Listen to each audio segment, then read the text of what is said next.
The sound echoed through the hospital corridor like a gunshot. Zara's head snapped to the side, her hand instinctively reaching for her swollen belly as the sting spread across her cheek. The nurses froze. Dr. Johnson's clipboard clattered to the floor. Even the beeping machine seemed to pause in shock. Nathan's hand was still raised, his face twisted with rage. His expensive suit was wrinkled, his usually perfect hair disheveled from running his fingers through it. The phone in his other hand was still glowing with Candace's name on the screen, the call that had triggered this nightmare. "You embarrassed me," Nathan hissed, his voice low but deadly. "Calling me away from an important meeting for this drama." Zara touched her burning cheek, her dark eyes filling with tears that had nothing to do with physical pain. She was 8 months pregnant, had been bleeding, and the doctor said she needed emergency monitoring. But Nathan was angry because his secretary had called while he was being briefed on his wife's condition. "Sir, I need to ask you to leave," Dr. Johnson said firmly, stepping between them. His voice shook slightly, but his stance was protective. "This is completely unacceptable behavior in my hospital." Nathan straightened his tie, his businessman mask sliding back into place. But his eyes remained cold as he looked at Zara. "Fix this mess," he said quietly. "I have real work to do."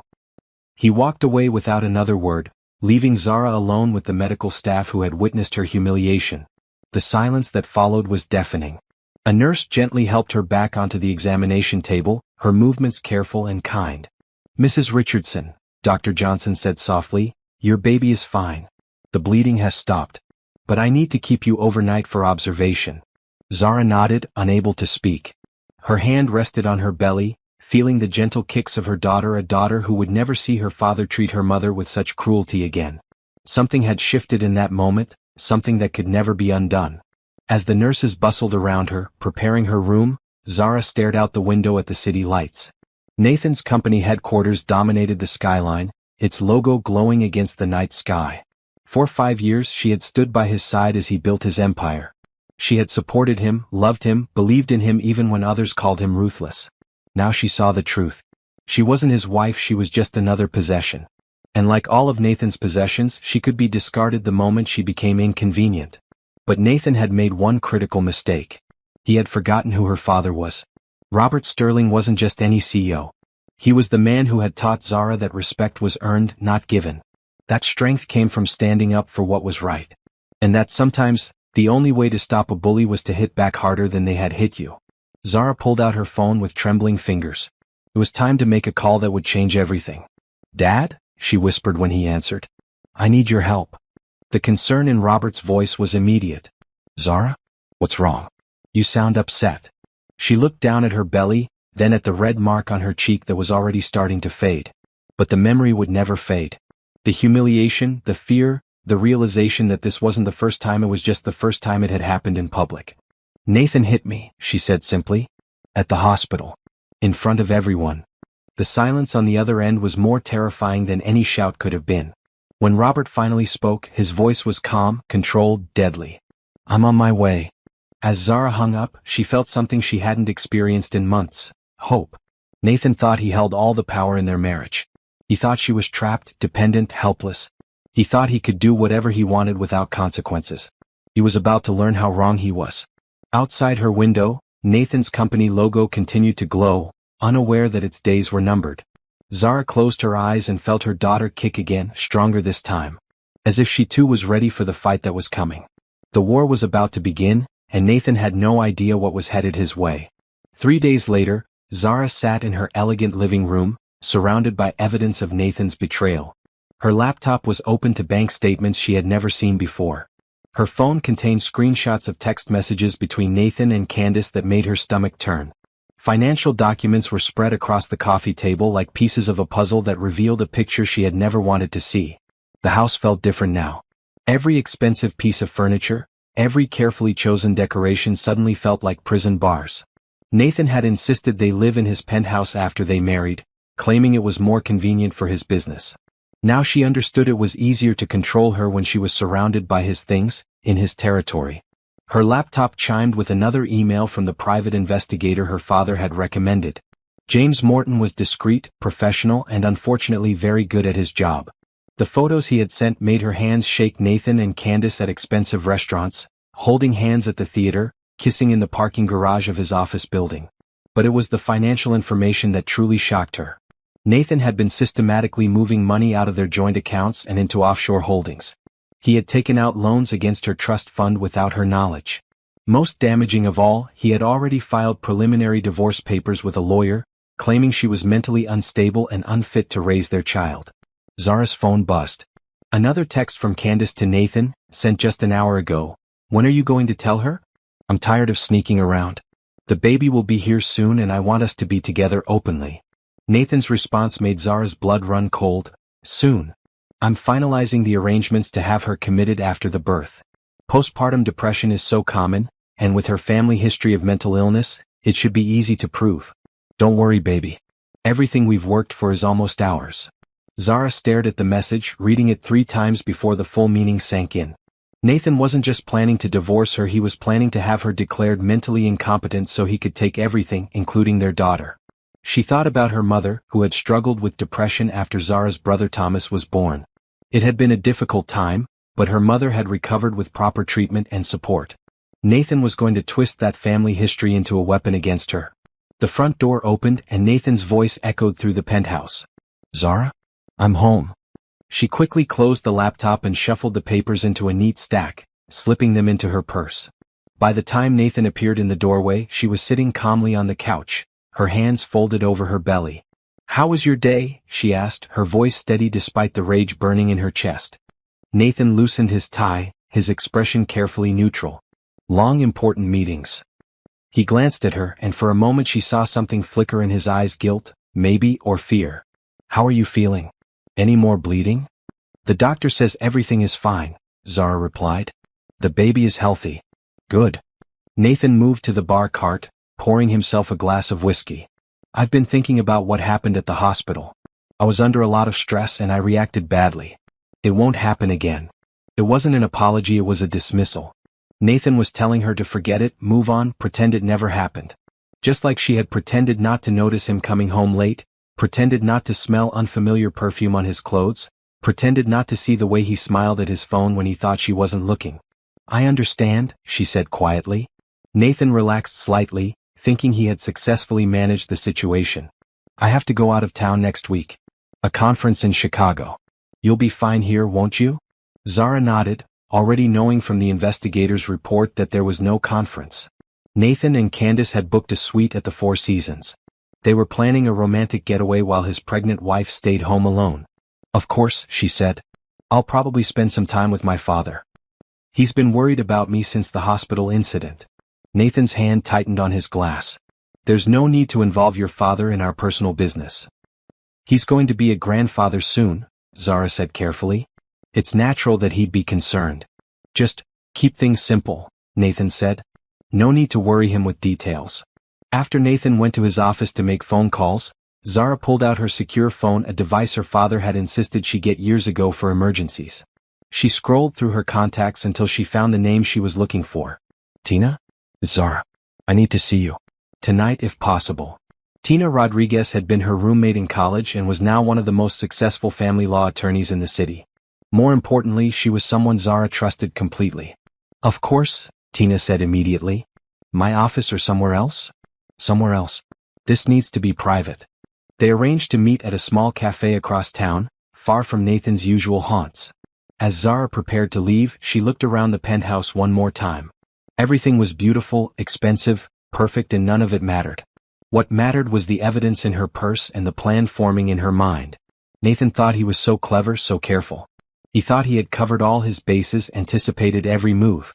But he had forgotten one crucial detail. Zara Sterling Richardson was not some helpless victim. She was Robert Sterling's daughter, and she had inherited more than just his business sense. She had inherited his ability to wage war. The small cafe was nearly empty when Zara arrived, her baseball cap pulled low and sunglasses hiding her face despite the evening hour. She spotted Tina immediately. Her friend's distinctive red hair was visible even from across the room. Tina stood up as Zara approached, her expression shifting from concern to alarm as she took in her friend's appearance. My God, Zara, you look exhausted, Tina said, pulling her into a gentle hug. Are you okay? Is the baby okay? They settled into a corner booth, away from the few other customers. Zara pulled out her secure phone and showed Tina the screenshots she had gathered. As her friend read through the messages, her expression grew progressively darker. "This is conspiracy," Tina said finally. "Fraud, emotional abuse and attempted theft. How long has this been going on?" "I don't know," Zara admitted. "Maybe months, maybe longer. I was so focused on the pregnancy, on trying to be the perfect wife, that I missed all the signs." Tina's phone buzzed and she glanced at it. "That's my assistant. I told her to clear my schedule for the next few hours. We're going to need time to go through all of this properly." They spent the next 2 hours documenting everything Zara had discovered. Tina took notes on her tablet, asking sharp questions that helped Zara see patterns she had missed. The financial manipulation was extensive and sophisticated. Nathan had been planning this for at least 6 months, possibly longer. "We need to involve your father," Tina said finally. "This isn't just about divorce proceedings anymore. Nathan's company has been facilitating these financial crimes. If we can prove that, we can go after him on multiple fronts." Zara nodded. She had been thinking the same thing. "I'm scared, Tina. What if he really tries to have me committed? What if he takes my daughter?" "That's not going to happen," Tina said firmly. "Not on my watch. But we need to move carefully. Nathan clearly has resources and connections. We need to make sure we're prepared for whatever he throws at us." They arranged to meet again the following evening, this time with Robert Sterling in attendance. As they parted ways, Tina gripped Zara's hand tightly. "You're not alone in this," she said. "Remember that." The next day, Zara went through the motions of her normal routine while Nathan was at the office. She attended her prenatal appointment, had lunch with a friend from her book club, and picked up dry cleaning. But her mind was elsewhere, planning and strategizing. That evening she drove to her father's office building. Robert Sterling Industries occupied 15 floors of a gleaming tower in the financial district. Zara had spent countless hours here as a child, playing in the conference rooms while her father worked late. Now she was returning as an adult in crisis. Robert's personal elevator whisked her directly to his executive floor. His assistant, Michelle, was waiting with a concerned smile. "Your father is in the small conference room," Michelle said. "Can I get you anything?" "Water?" "Water would be great, thank you." The conference room overlooked the city, its floor-to-ceiling windows offering a spectacular view. Robert was standing at those windows when Zara entered, his tall frame silhouetted against the evening sky. He turned as she approached, and she saw the controlled anger in his eyes that she remembered from her childhood, the look he got when someone had tried to take advantage of his family. "How are you feeling, sweetheart?" he asked, embracing her carefully. "Better now that I'm here," she said honestly. They were soon joined by Thomas, Zara's older brother, who worked as a corporate attorney for a prestigious firm. At 35, Thomas shared their father's sharp intelligence and strategic thinking. He had never liked Nathan, and his "I told you so" expression was barely contained. Tina arrived shortly after, carrying a briefcase full of documents. The four of them settled around the conference table as Tina laid out the evidence they had gathered. Robert's expression grew grimmer with each revelation. "This level of financial manipulation requires inside knowledge," Thomas observed. Nathan had help probably from someone in his finance department or his banking connections. "We need to identify his co-conspirators," Robert agreed. "And we need to understand the full scope of his business operations. If he's been stealing from Zara, he's probably been stealing from his company and his investors too." "What about the personal side?" Zara asked. "The affair, the abuse? That gives us leverage in the divorce proceedings," Tina explained. "But the financial crimes are what will really destroy him. If we can prove he's been defrauding investors and manipulating company funds, his business empire will collapse." Robert leaned back in his chair, his mind clearly working through possibilities. Nathan's company has several major contracts with government agencies. If he's been engaging in financial fraud, those contracts will be terminated immediately. That alone would cripple his business. "How long do we have?" Zara asked. "According to the investigator's timeline, Nathan plans to file for divorce and have you committed within 2 weeks of the baby's birth," Tina said. "That gives us maybe 6 weeks to prepare our counterattack." "Then we'd better get started," Robert said, standing up. His executive presence filled the room, and for the first time since the hospital incident, Zara felt truly safe. Nathan picked the wrong family to mess with. As the meeting continued, they divided responsibilities. Thomas would handle the corporate investigation, using his legal connections to dig into Nathan's business practices. Tina would prepare the divorce strategy and work on protecting Zara's rights as a mother.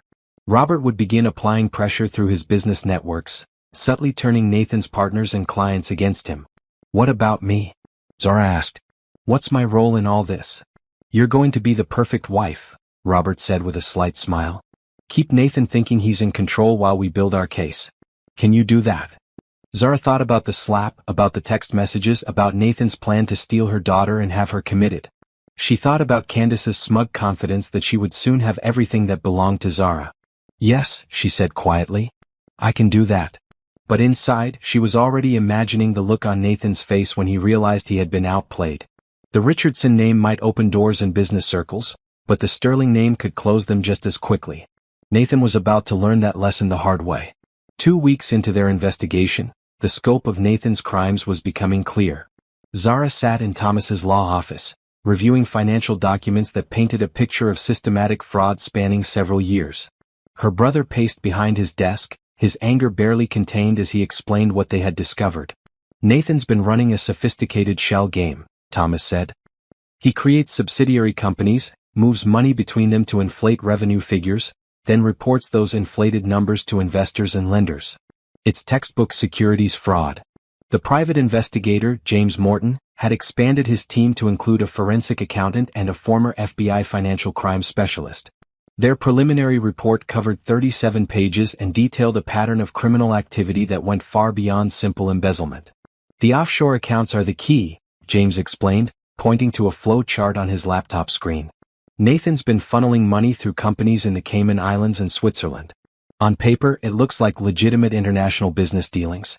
In reality, he's been stealing from his own investors to fund his lifestyle." Zara felt sick as she looked at the numbers.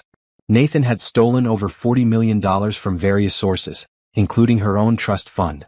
The money had paid for the penthouse, his expensive cars, private jet travel, and gifts for Candace. "How did he think he'd get away with it?" she asked. "Arrogance," Thomas said bluntly. "And the fact that it's worked so far. His investors trusted him, his board of directors rubber-stamped his decisions, and his accountants either didn't look too closely or were paid to stay quiet." Robert entered the office carrying coffee for everyone. At 62, he moved with the confidence of a man who had spent decades building and protecting his business empire. He had been working his own network of contacts, and his expression suggested he had news. "I've been talking to some people who've had dealings with Nathan's company," Robert said, settling into a chair. "The picture isn't pretty. He's got at least 6 major clients who are already having second thoughts about their contracts." "Why?" Zara asked. "Quality issues, missed deadlines, cost overruns," Robert explained. "Nathan's been so focused on his financial schemes that he's been neglecting the actual business. His company is developing a reputation for unreliability." Tina arrived as they were reviewing the latest findings. She had been working with a family court investigator to document Nathan's fitness as a father and husband. Her report added another layer to their growing case. "I interviewed 3 of Nathan's former employees," she announced. "All of them described a hostile work environment. Verbal abuse, intimidation, sexual harassment complaints that were quietly settled. One woman said Nathan told her that wives were just temporary business partnerships that could be dissolved when they became unprofitable." The words hit Zara like a physical blow. She had known Nathan was cruel, but hearing it described so clinically made it worse somehow. "There's more," Tina continued. "Candace isn't his first affair. He's had at least 3 other serious relationships during your marriage, Zara. All of them were employees who were later forced out of the company when the relationships ended." "So this is a pattern," Thomas observed. "Exactly. Nathan uses his position to coerce women into relationships, then discards them when he's bored or when they become inconvenient. The only difference with Candace is that she's lasted longer and he's planning to make it permanent." Zara stood up and walked to the window looking out at the city below. Somewhere out there, Nathan was probably having lunch with Candace, completely unaware that his entire world was about to collapse. She felt her daughter kick as if sensing her mother's distress. "What's our timeline?" she asked without turning around. "We need to move soon," Robert said. "My contacts tell me Nathan's been having private meetings with potential buyers for his company. He might be planning to sell everything and disappear with the money before anyone discovers what he's been doing." "How soon?" Zara turned back to face the room. 2 weeks, Thomas said. "Maybe less. We need to have everything in place before he completes any sale." They spent the next hour finalizing their strategy. Robert would contact Nathan's major clients and investors, sharing just enough information to make them nervous about their business relationships. Thomas would file complaints with the Securities and Exchange Commission and other regulatory agencies. Tina would prepare a comprehensive divorce filing that would freeze Nathan's assets and prevent him from leaving the country. What about criminal charges? Zara asked. Those will come, James assured her. Once the regulatory agencies start investigating, they'll find enough evidence to hand over to prosecutors. Nathan will be facing federal charges within a month. As the meeting broke up, Robert pulled Zara aside. Are you sure you're ready for this? Once we start this process, there's no going back. Nathan will fight dirty and it's going to get ugly. Zara thought about the slap, about the text messages between Nathan and Candace, about his plan to have her committed and take her daughter. She thought about all the women he had hurt, all the investors he had cheated, all the lies he had told. I'm ready, she said firmly. Nathan made his choice when he decided to destroy me. Now he gets to live with the consequences. That night, Zara returned to the penthouse and prepared dinner as if nothing had changed. When Nathan arrived home, she greeted him with a smile and asked about his day. He seemed relaxed, confident, completely unaware of the storm gathering around him. Over dinner, he told her about his upcoming business trip to Chicago, the romantic getaway with Candace that he thought she didn't know about. I'll miss you, she said, playing her role perfectly. I'll miss you too, he lied smoothly. But this deal is important for our future. For our family's future. Zara nodded and smiled, all while knowing that Nathan's future was about to become very different from what he imagined. In 2 weeks, his world would begin falling apart. But tonight, she would let him think he was still in control. After all, the higher they fly, the harder they fall. The war room was established in Robert's private conference suite, away from the main offices where corporate spies might overhear sensitive conversations. Maps of Nathan's business empire covered the walls, marked with red pins indicating vulnerable points. Financial charts tracked money flows, partnership agreements, and contract deadlines. It looked like a military operation, which, in many ways, it was. Zara sat at the head of the table, 7 months pregnant but more focused than she had ever been in her life. The team had grown to include specialists in corporate law, financial crimes, media relations, and private security. Everyone understood the stakes. They had one chance to take down Nathan completely, and failure would leave Zara and her daughter vulnerable to his revenge. Update on the investor situation, Robert announced, reviewing his notes from a morning of phone calls. I've spoken with representatives from Nathan's 5 largest backers. They're all expressing concern about irregularities in his financial reporting. 2 of them are already considering pulling their funding. Thomas looked up from his laptop, where he was drafting regulatory complaints. The SEC complaint is ready to file. I've got enough evidence to trigger a full investigation, which will freeze Nathan's ability to move money or sell company assets. What about the criminal referral? Tina asked. The FBI's Financial Crimes Unit is interested, Thomas replied. Once the SEC opens their investigation, the criminal case will follow automatically. Nathan's looking at multiple felony charges. Zara felt a surge of satisfaction, followed immediately by a wave of sadness. This was the man she had married, the father of her unborn child. Part of her still couldn't believe it had come to this. Any word from our inside source? She asked. James nodded. Patricia from Nathan's accounting department confirmed that he's planning to move another $20 million to his offshore accounts this week. She's been secretly copying documents for us: invoices, transfer authorizations, correspondence with the banks. Patricia was a senior accountant who had been with Nathan's company for 8 years. She had approached James after learning about the investigation, revealing that she had been documenting Nathan's illegal activities for months, hoping someone would eventually hold him accountable. She's taking a huge risk, Zara observed. She knows that, James replied. But she's tired of being complicit in his crimes. She wants to testify against him when this goes to court. The media strategy was equally important. Robert had hired a top public relations firm to manage the story when it broke. The goal was to control the narrative, making sure the public understood that Zara was a victim, not a co-conspirator. The initial story will focus on domestic abuse and adultery, the PR consultant explained. Those are issues people can relate to emotionally. Once that narrative is established, we'll gradually reveal the financial crimes. By the time Nathan tries to defend himself, public opinion will already be against him. Zara's phone buzzed with a text from Nathan, leaving for Chicago tomorrow morning. Take care of yourself while I'm gone. She showed the message to the room. He's still planning his romantic getaway with Candace. Should we stop him? No, Robert said firmly. Let him go.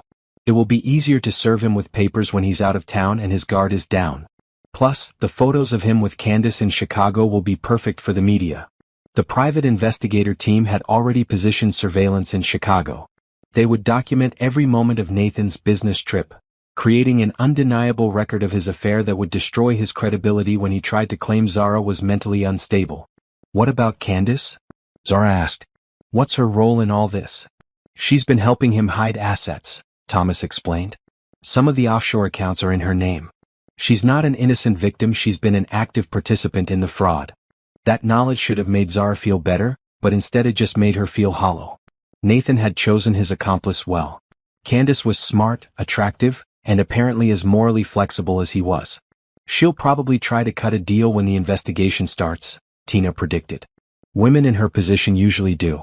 She'll testify against Nathan in exchange for immunity. The security team briefed Zara on personal protection protocols. Once the story broke, Nathan would likely become desperate and unpredictable. They needed to ensure both Zara's safety and the integrity of their evidence. We'll have plainclothes security with you at all times, the security chief explained. Your apartment is being monitored, your car has GPS tracking, and we've installed panic buttons in your office and your father's house. It felt like preparing for war, which Zara supposed it was. Nathan had declared war on her the moment he decided to steal her money, plan her imprisonment, and take their daughter. Everything they were doing now was just fighting back. The final briefing covered the timeline for their attack. Nathan would leave for Chicago on Thursday morning. On Friday, while he was enjoying his romantic dinner with Candace, the SEC would receive their complaint and issue a hold on his company's assets. On Monday morning, when Nathan returned expecting to resume his normal life, he would find divorce papers, federal investigators, and a media storm waiting for him. Are we sure about the timing? Zara asked. Once this starts, there's no stopping it. The timing is perfect, Robert assured her. Nathan will be off balance, away from his support network and caught completely by surprise. By the time he understands what's happening, it will be too late for him to mount an effective defense. As the meeting ended, team members dispersed to handle their final preparations. Zara remained behind with her father, feeling the weight of what they were about to unleash. Any regrets? Robert asked gently. Zara thought about the question seriously. She was about to destroy the man she had once loved, the father of her child. Their daughter would grow up knowing her father was a criminal. The scandal would follow them for years. But then she remembered the slap, the contempt in Nathan's voice, the text messages planning her imprisonment. She thought about all the people he had hurt, all the money he had stolen, all the lies he had told. No regrets, she said firmly. Nathan made his choices. Now he gets to live with the consequences. Thursday morning arrived with gray skies and cold rain. From her bedroom window, Zara watched Nathan's car disappear into traffic, carrying him toward the airport and his weekend with Candace. He had kissed her goodbye, told her he loved her, promised to bring her something special from Chicago. All lies, of course. But they were the last lies Nathan Richardson would ever tell her. The countdown had begun. Friday afternoon found Nathan Richardson sipping champagne in a luxury suite at the Chicago Four Seasons, completely unaware that his empire was crumbling back in New York. He had spent the morning in meetings with potential investors, pitching a new project that would require $50 million in funding. The meetings had gone well. Nathan's charm and confidence had impressed the Chicago businessmen, just as they always did. Now he was relaxing before dinner, checking his phone for messages while Candace showered in the marble bathroom. The suite overlooked Lake Michigan, its floor-to-ceiling windows offering a spectacular view of the city skyline. Everything was perfect. Back in New York, Robert Sterling was making the phone calls that would change everything. Richardson Industries has been engaging in systematic financial fraud, he told Michael Harrison, CEO of Apex Technologies, one of Nathan's biggest clients. I'm sharing this information with you as a professional courtesy. My legal team has documented evidence of embezzlement, securities fraud, and money laundering. The silence on the other end was telling. Harrison had worked with Nathan for 3 years, and their partnership was worth over $15 million annually. That's a serious accusation, Robert, Harrison said carefully. What kind of evidence are we talking about? Bank records, email communications, testimony from inside sources, Robert replied. The SEC will be receiving a formal complaint on Monday. I thought you should know before this becomes public. Similar conversations were happening across the city. Robert's influence extended deep into New York's business community, and his reputation for integrity meant people listened when he spoke. By the end of the day, 6 of Nathan's major clients had received similar warnings. Meanwhile, Thomas was coordinating with federal investigators. The preliminary SEC complaint had been filed under seal, triggering an immediate hold on Nathan's corporate accounts. The FBI's Financial Crimes Unit was already requesting additional documentation. The beauty of this approach, Thomas explained to Tina, is that Nathan won't know what hit him until it's too late. By the time he realizes his accounts are frozen, the investigation will be too far along to stop. Zara spent Friday evening at her father's house, trying to stay calm while the first phase of their plan unfolded. She felt her daughter kicking restlessly as if sensing her mother's tension. She's going to be born into a different world, she murmured, her hand on her belly. A better world, Robert assured her. A world where her father can't hurt either of you anymore. Saturday morning brought the first cracks in Nathan's facade. His assistant called while he and Candace were having breakfast in their suite. Mr. Richardson, I'm sorry to bother you on the weekend, but we've had some unusual calls, she said nervously. 3 of our major clients have requested immediate meetings to discuss their contracts. They all seemed very concerned about something. Nathan frowned, setting down his coffee cup. What kind of concerns? They wouldn't say specifically, but they mentioned questions about our financial stability. Mr. Harrison from Apex was particularly insistent about meeting first thing Monday morning. A cold feeling settled in Nathan's stomach. Financial stability questions didn't come out of nowhere.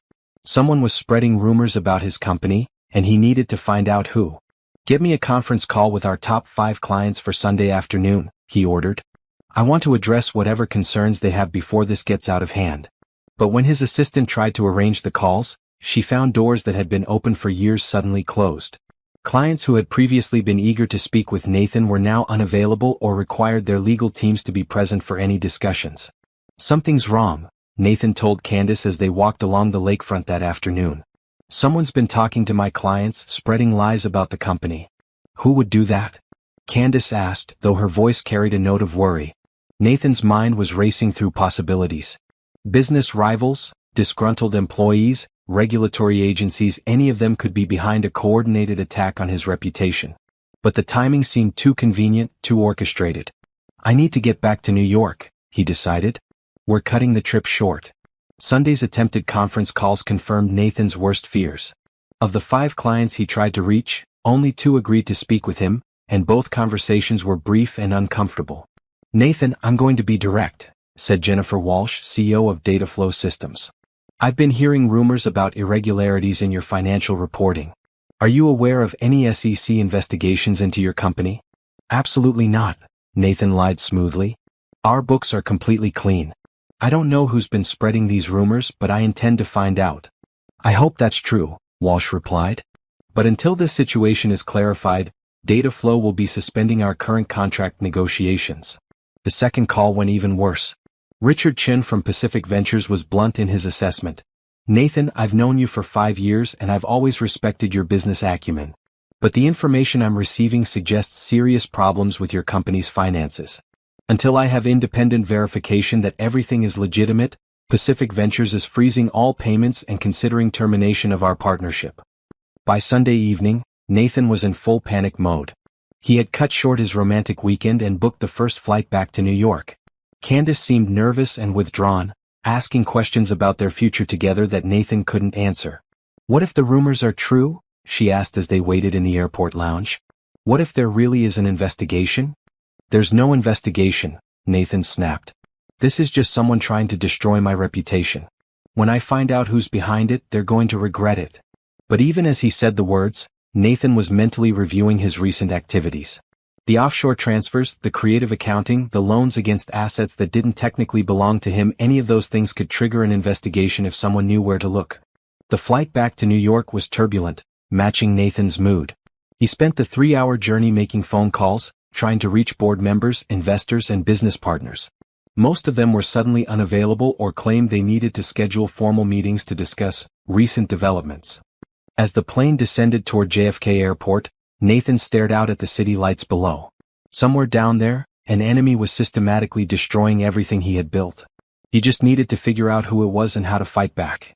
He had no idea that the enemy was much closer than he thought, and that the real attack hadn't even begun yet. Monday morning would bring revelations that would shatter Nathan's world completely. But for now, he still believed he could salvage the situation through charm, manipulation, and sheer force of will. He was about to learn that some battles couldn't be won through intimidation and lies. Sometimes, the only way to win was to be on the right side from the beginning. And Nathan Richardson had chosen the wrong side a long time ago. Monday morning arrived with autumn sunshine streaming through the windows of the penthouse. But Nathan Richardson felt nothing but darkness ahead. He had barely slept, spending most of the night making phone calls and sending emails to his business associates. The responses had been uniformly cold and professional, a dramatic change from the warm relationships he had cultivated over years of successful partnerships. Zara was already dressed and having breakfast when Nathan emerged from his office, his hair disheveled and his expensive suit wrinkled from sleeping in his chair. She looked up from her yogurt and fruit, giving him a concerned smile that hid the satisfaction burning in her chest. "You look terrible," she said gently. "Did you sleep at all?" "There are some issues at the company," Nathan replied curtly, pouring himself coffee with shaking hands. "Nothing I can't handle, but it's going to require my full attention for the next few days." "Anything I can help with?" Zara asked innocently. Nathan's laugh was bitter.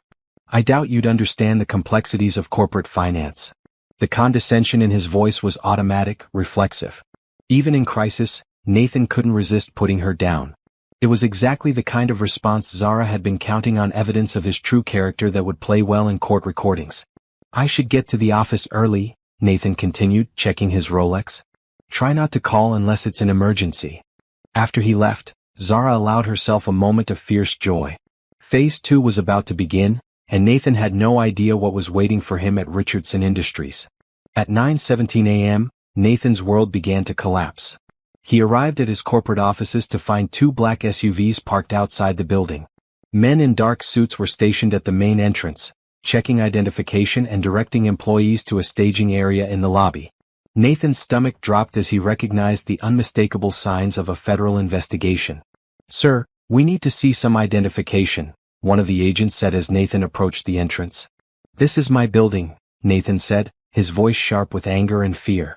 "I'm Nathan Richardson, CEO of Richardson Industries." The agent spoke into his radio, then nodded. "Mr. Richardson, Special Agent Williams with the SEC Enforcement Division. We have a warrant to search these premises and seize financial records related to suspected securities fraud." Nathan's legs nearly gave out. Securities fraud. Someone had triggered a federal investigation, and it was already so far advanced that they had search warrants. "There must be some mistake," Nathan said weakly. "My company's finances are completely legitimate." "That's what we're here to determine," Agent Williams replied.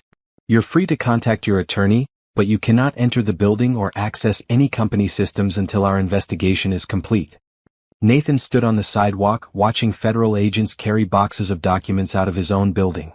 Employees he had worked with for years walked past him without making eye contact. His secretary, Patricia, emerged with a box of personal items, her face carefully neutral. "Patricia," Nathan called out desperately. "What's happening in there? How long have they been here?" She paused, looking at him with an expression he had never seen before, not fear or respect, but something that looked almost like pity. "They've been here since 7 this morning," she said quietly. "They have warrants for everything: financial records, email servers, phone logs. They seem to know exactly what they're looking for." The implication hit Nathan like a physical blow. This wasn't a fishing expedition or a random audit. Someone had provided specific information to investigators, someone who knew exactly where the bodies were buried. His phone buzzed with an incoming call from his attorney. "Nathan, I just heard about the SEC raid. Don't say anything to anyone until I get there. And whatever you do, don't try to access any of your accounts or contact anyone about moving money." "Moving money?" Nathan repeated blankly. "Your corporate accounts have been frozen," his lawyer explained. "Emergency injunction filed this morning. You can't touch any company assets until this investigation is resolved." Nathan ended the call and stared at his phone, his mind racing. Frozen accounts meant no payroll, no operating expenses, no ability to function as a business. Even if the investigation eventually cleared him, the damage to his reputation would be irreversible. Another black SUV pulled up, and Nathan watched with growing horror as FBI agents emerged. Federal agents meant criminal charges, not just civil penalties. Someone wasn't just trying to shut down his business, they were trying to put him in prison. His phone rang again. This time it was Michael Harrison from Apex Technologies. Nathan, I'm calling to inform you that Apex is immediately terminating all contracts with Richardson Industries, Harrison said without preamble. Our legal team advises that we cannot risk association with a company under federal investigation. Michael, please, Nathan began, but the line was already dead. Similar calls came throughout the morning. Client after client, partner after partner, all delivering the same message. They were cutting ties with Richardson Industries effective immediately. Years of relationship building, millions of dollars in contracts, all disappearing in a matter of hours. By noon, Nathan was sitting in his car in the parking garage, afraid to return to the penthouse where Zara was waiting. He couldn't face her questions, couldn't pretend that everything was under control when his entire world was falling apart. That's when his phone buzzed with a text message from an unknown number. Check your email.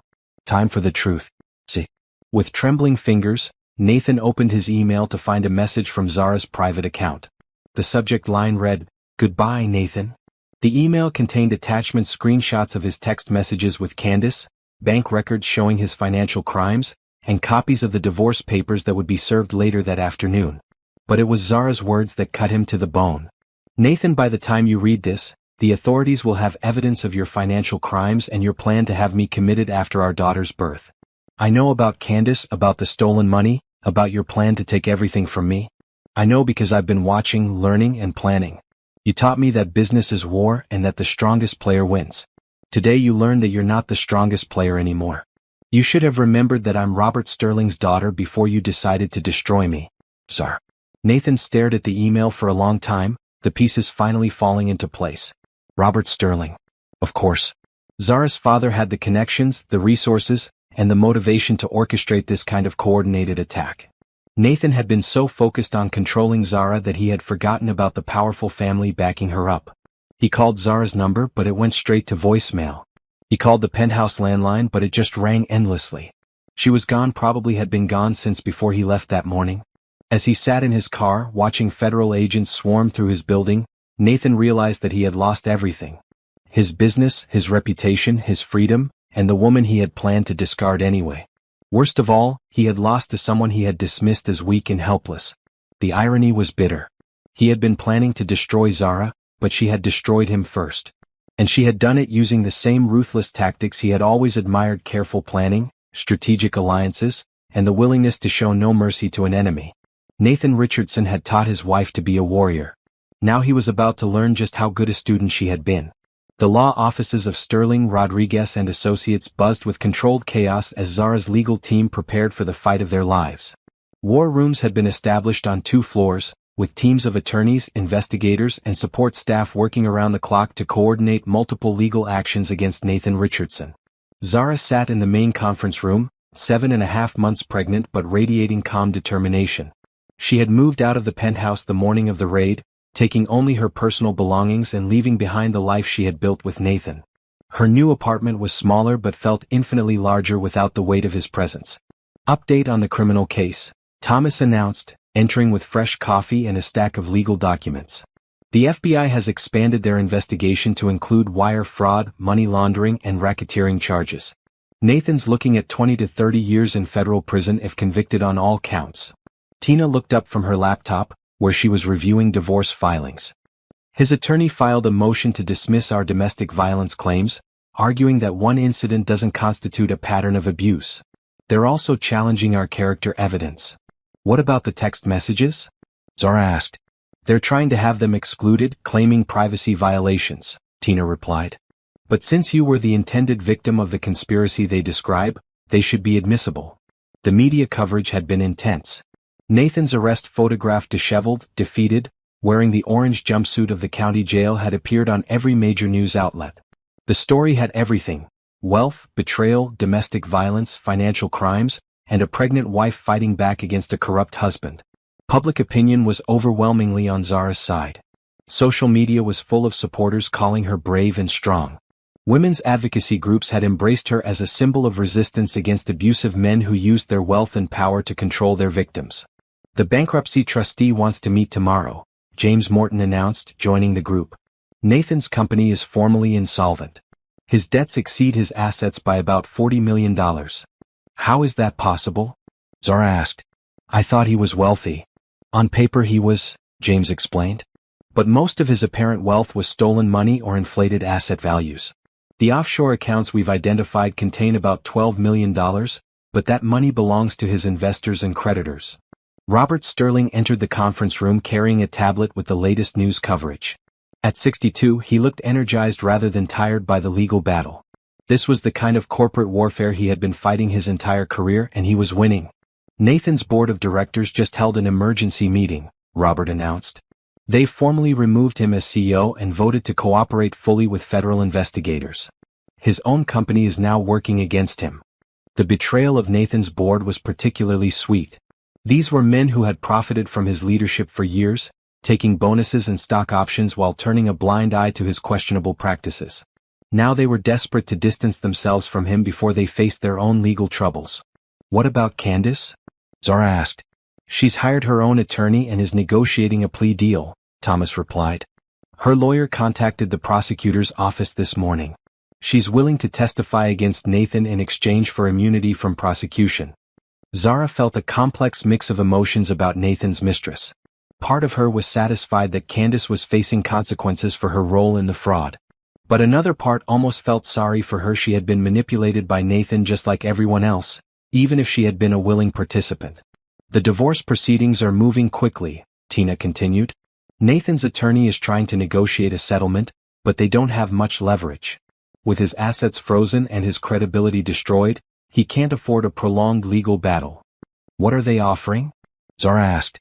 Shared custody of the baby, no alimony, and a 50-50 split of any remaining assets after the criminal case is resolved, Tina replied. It's insulting, honestly. They're acting like Nathan is the victim here. Counter with full custody, supervised visitation only, and complete forfeiture of any claims to the baby's trust fund, Robert suggested. Nathan is going to prison. He has no business making decisions about a child's welfare. The strategy was working perfectly. Every move Nathan's team made seemed desperate and defensive. They were fighting multiple battles simultaneously: criminal charges, civil lawsuits, regulatory investigations, and divorce proceedings, while Zara's team had the luxury of coordination and preparation. There's something else, James said, his expression serious. Our investigation has uncovered evidence that Nathan was planning to leave the country. He had a passport under a false name and travel arrangements to a non-extradition country. If we hadn't moved when we did, he might have disappeared with all the money. The revelation sent a chill through the room. Nathan hadn't just been planning to divorce Zara and steal her assets, he had been planning to abandon his daughter entirely and start a new life somewhere beyond the reach of American law. He was going to take the money and run, Zara said quietly. Leave me imprisoned in a mental institution and our daughter without a father. But he didn't, Robert said firmly. Because you were stronger and smarter than he gave you credit for. You fought back and you won. As the meeting continued, Zara felt her daughter kicking vigorously, as if responding to the intensity of the discussion. She was going to be born into a complicated situation: her father in prison, her mother rebuilding her life, the family name associated with scandal and legal battles. But she would also be born into freedom. Free from Nathan's control, free from his manipulation, free to grow up knowing that her mother had fought for her right to a safe and honest life. What's the timeline for resolution? Zara asked. The criminal trial will probably start in 6 months, Thomas replied. The divorce should be finalized well before then. And the civil suits against Nathan's company will take years to resolve, but that's not really our concern anymore. 6 months, Zara repeated. By then, her daughter would be born and she would be starting her new life as a single mother. It seemed both impossibly far away and frighteningly close. Her phone buzzed with a text from an unknown number. This isn't over. You'll regret what you've done to me. The threat was clearly from Nathan, probably sent from someone else's phone since his communications were being monitored. Zara showed the message to her security team, who immediately contacted the prosecutor's office. He's violating the restraining order, Tina observed. This just gave us more ammunition for the custody fight. Even from jail, Nathan was making the same mistakes that had gotten him into trouble in the first place. He couldn't resist trying to control and intimidate, even when it only made his situation worse. Let him keep digging his own grave, Robert said grimly. Every threat he makes just proves we were right about his character. As the legal team dispersed to handle their various responsibilities, Zara remained in the conference room with her father. Outside the windows, the city continued its daily business, unaware of the corporate drama playing out in courtrooms and law offices. "Any regrets?" Robert asked, repeating the question he had posed weeks earlier. Zara thought about Nathan sitting in jail, his empire destroyed, his future reduced to legal proceedings and prison sentences. She thought about their daughter, who would grow up without a father but also without fear. "No regrets," she said firmly. "Nathan chose this path when he decided to hurt me. Everything that happens to him now is just justice." The war was far from over, but the outcome was no longer in doubt. Nathan Richardson had picked the wrong enemy, and now he was paying the price for his arrogance.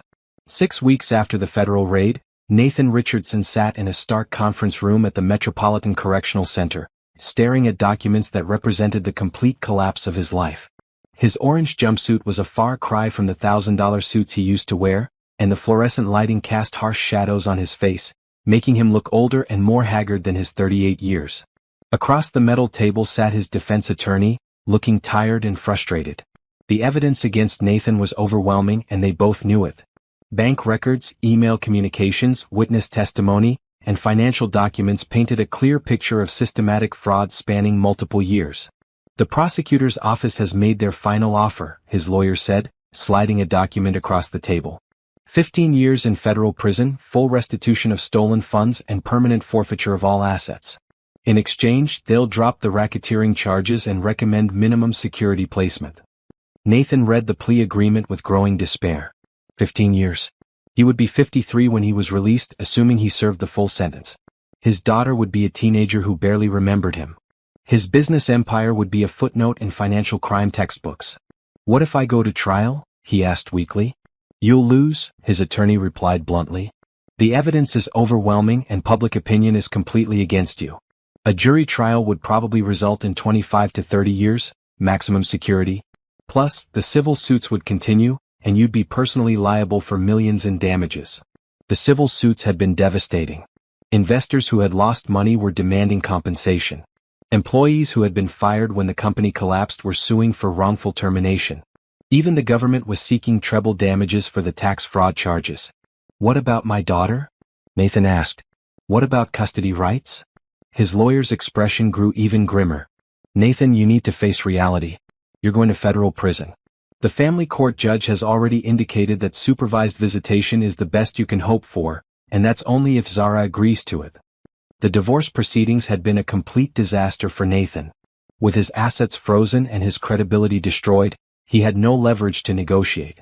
Zara's legal team had presented overwhelming evidence of abuse, fraud, and abandonment.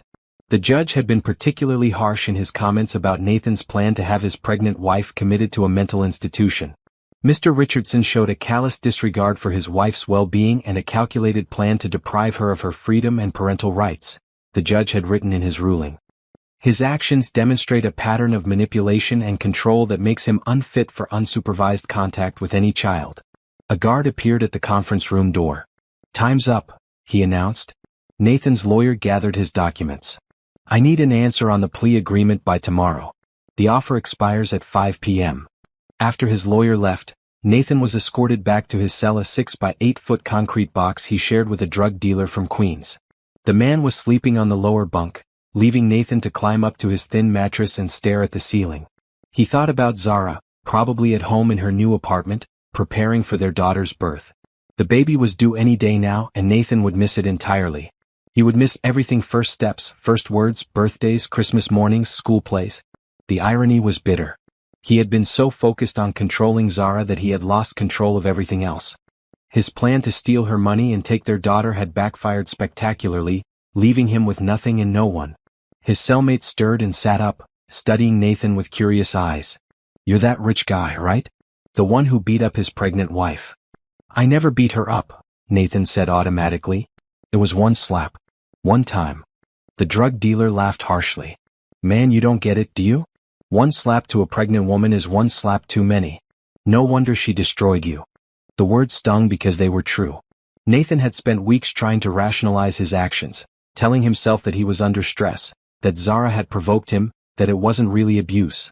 But sitting in a jail cell, facing the ruin of everything he had worked for, the excuses sounded hollow even to him. A news report was playing on the television in the common area, and Nathan could see his own face on the screen, a corporate headshot from better days. The reporter was discussing the latest developments in his case. Richardson Industries officially declared bankruptcy today, leaving hundreds of employees without jobs and investors facing massive losses. Federal prosecutors say this case represents one of the largest corporate fraud schemes in recent New York history. The camera cut to footage of his former office building, now bearing signs for the bankruptcy trustee and federal investigators. Employees Nathan had worked with for years were being interviewed, describing a hostile work environment and suspicious financial practices they had been afraid to report. "He was always angry about something," said Patricia, his former secretary. "Yelling at people, making unreasonable demands. We all knew something wasn't right with the company's finances, but he made it clear that asking questions would cost us our jobs." The betrayal from his own employees was particularly painful. These were people Nathan had thought were loyal, people he had paid good salaries and given opportunities for advancement. Now they were lining up to testify against him, eager to distance themselves from his downfall. The news report concluded with footage of Zara leaving a medical appointment, her pregnancy clearly visible. She looked healthy and confident, surrounded by security guards but walking with her head held high. The reporter noted that she had started a foundation to help women escape abusive relationships, using her settlement money to fund counseling services and legal aid. Even in victory, Zara was finding ways to help others. It was exactly the kind of gesture that would win her more public support and make Nathan look even worse by comparison. That evening, Nathan called his mother from the jail's payphone. She had been his only visitor since his arrest, though even she seemed to struggle with accepting what he had done. "Nathan, honey, you need to take that plea agreement," she said, her voice thick with tears. 15 years is better than 30. At least you'll still have time to rebuild when you get out." "Rebuild what?" Nathan asked bitterly. "My reputation is destroyed. My company is gone. My wife hates me. My daughter will grow up thinking I'm a monster." "Then you need to prove her wrong," his mother replied firmly. "Use these years to become a better man. Show your daughter that people can change, that they can learn from their mistakes." After the call ended, Nathan returned to his cell and lay on his bunk, staring at the concrete ceiling. His cellmate was right, he still didn't get it. He was still thinking about this as something that had happened to him, rather than something he had caused through his own choices. The slap hadn't been an isolated incident. It had been the culmination of years of emotional abuse, financial manipulation, and attempts to control every aspect of Zara's life. He had treated her like a possession rather than a person, and when she had finally fought back, he had been completely unprepared for her strength. Tomorrow he would sign the plea agreement and formally admit to crimes that would send him to federal prison for 15 years. His empire was gone, his marriage was over, and his daughter would grow up without him. But perhaps, if he was very lucky and worked very hard, he might eventually earn the chance to be a small part of her life. Not as the controlling father he had planned to be, but as someone who had learned from his mistakes and could offer her something positive. It wasn't the life Nathan Richardson had planned, but it was the only life he had left. The next morning, he signed the papers that would send him to prison and close the final chapter on his business empire. The boy who had dreamed of building a corporate dynasty had become a man whose legacy would be measured in lives destroyed and money stolen. But in a strange way, signing those papers was also the first honest thing Nathan had done in years. Spring sunlight streamed through the windows of Zara's new office, casting warm patterns across the polished hardwood floors. The space was smaller than Nathan's corporate suite had been, but it felt infinitely more welcoming. Photos of women and children covered one wall, clients who had been helped by the Sterling Foundation for Family Justice, the nonprofit organization Zara had established 6 months after her daughter's birth. Zara sat behind her desk, reviewing grant applications while her 8-month-old daughter, Hope, played in a portable crib nearby. The baby had Nathan's dark hair but Zara's bright, curious eyes. She was a happy child, surrounded by love from her mother, grandfather, uncle, and extended family. "Mrs. Richardson?" Her assistant knocked on the open door. "Ms. Rodriguez is here for your meeting." Tina entered carrying coffee for both of them and a small toy for Hope. She had become not just Zara's lawyer but one of her closest friends, helping her navigate the complex world of nonprofit management while continuing to handle the legal aftermath of Nathan's crimes. "How's our favorite little girl?" Tina asked, reaching into the crib to pick up Hope, who gurgled happily and reached for Tina's colorful scarf. "She's perfect," Zara said, smiling at the sight of her daughter. "Growing so fast I can barely keep up with her clothing sizes." They settled into the comfortable chairs by the window, Hope content to play with her toy while the adults talked business. The Sterling Foundation had grown rapidly, funded by Zara's divorce settlement and donations from supporters who had followed her story in the media. Update on the Richardson case, Tina said, consulting her tablet. Nathan was transferred to a federal facility in Pennsylvania last week. Minimum security as promised in his plea agreement. He's been assigned to the prison's financial literacy program, teaching other inmates about budgeting and debt management. The irony wasn't lost on either of them. Nathan, who had stolen millions through financial fraud, was now helping other criminals learn to manage money honestly.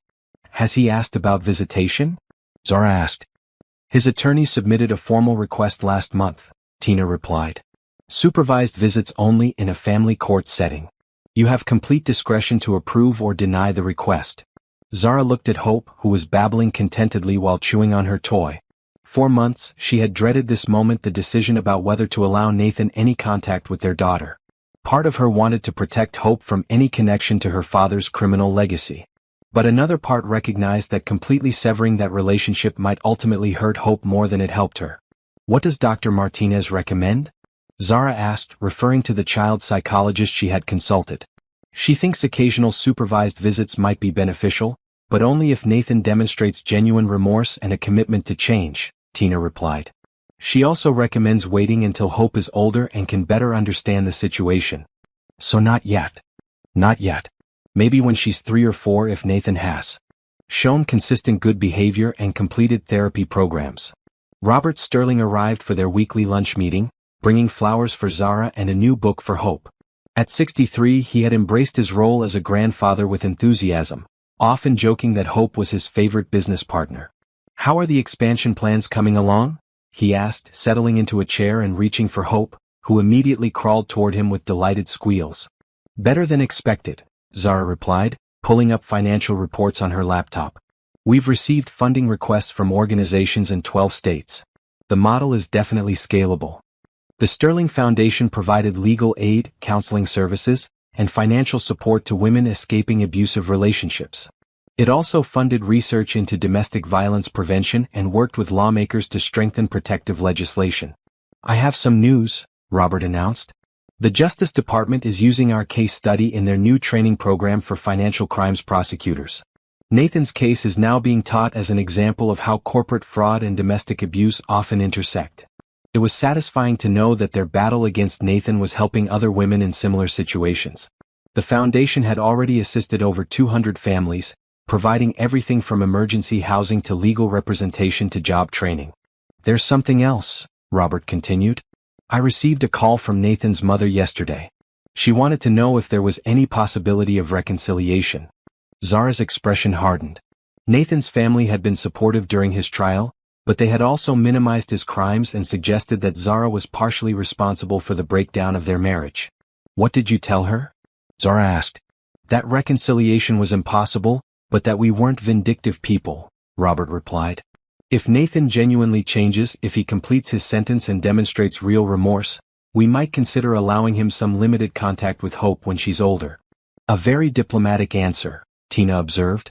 Hope had fallen asleep in Robert's arms, her small fist curled around his finger. She looked peaceful and secure, completely unaware of the complicated history surrounding her birth. She's going to ask questions eventually, Zara said quietly. About her father, about why he's not here. When that time comes, we'll tell her the truth, Robert said firmly. Age appropriately but honestly.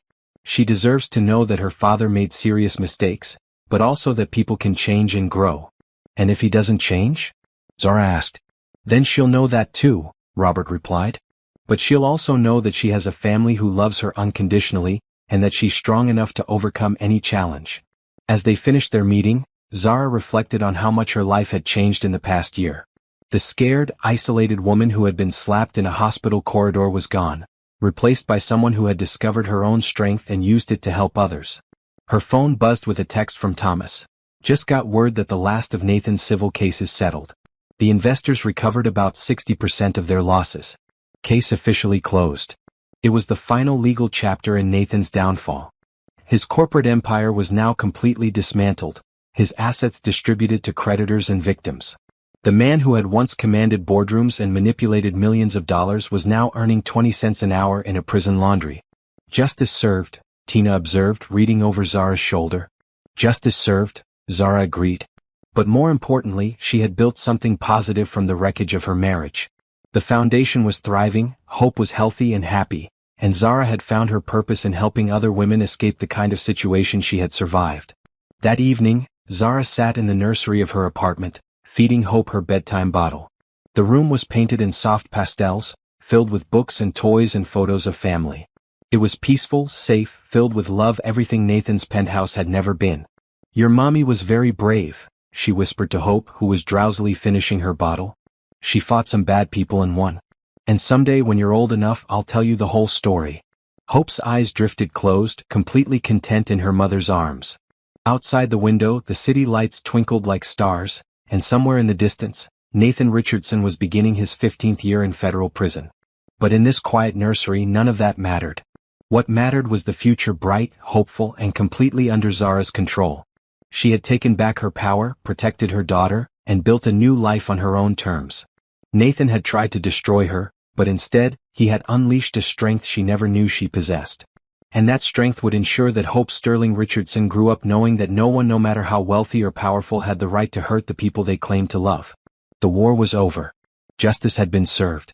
And the best revenge of all was the happy, successful life Zara was building without Nathan Richardson in it. As she placed Hope in her crib and turned on the nightlight, Zara smiled. Tomorrow would bring new challenges, new opportunities to help other women, new chances to make the world a little bit safer for families like hers. Nathan had taught her that the world could be cruel and dangerous. But Hope would learn something different, that good people could fight back against cruelty, that strength came from helping others, and that sometimes the most powerful thing you could do was simply refuse to be a victim. It was a lesson worth learning and a legacy worth leaving.